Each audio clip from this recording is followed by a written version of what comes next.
iyo ang mga asawang babae na tulad din ng iyong pinagutos. Sila ay magpasakop at magpakita ng paggalang sa kanilang mga asawa dahil iyong itinalaga na ang lalaki ang ulo ng kanyang asawa. Pagkalooban mo ng banal na takot ang puso ng mga may asawa nang sila ay maging tapat sa kanilang asawa sa habang panahon. Iyo silang ilayo sa lahat ng uri ng tukso na makakapinsala sa kanilang pagsasama at sa kinabukasan ng kanilang mga anak. Pagkalooban mo ng tunay na pagsisisi at pagbabago ang puso ng mga may asawa na nahulog sa tukso o bumalik ng kanilang sumpaang banal sa iyo at sa kanilang asawa.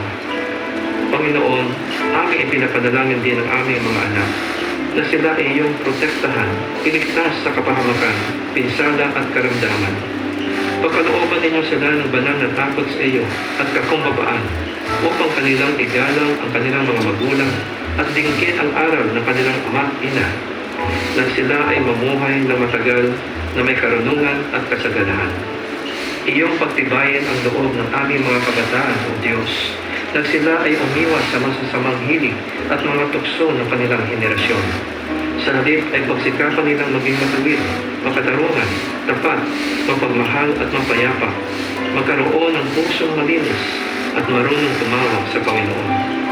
Pagkalooban niya sila ng tibay na loob, nang pagsikapan nilang laging gawin ang matuwid sa iyong mga mata, maging responsable sa kanilang mga desisyon at kilos, at maging makumbaba sa pag-amin ng kanilang mga pagkakamali.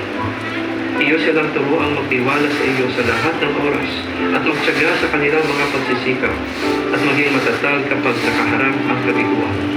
Iyong ipreserba ang iyong layunin para sa kanila at ipahintulot na matupad ito sa kanilang mga buhay upang ang pagpapala mo ay kanilang mapanatili at maipamana sa kanilang mga salinlangit. Maraming salamat po, Panginoon, sa iyong pagtugon sa aming mga dalangin na ito sa pangalan ni Jesus. Amen. Ang mabuting balita ay hatid sa inyo ng MX3.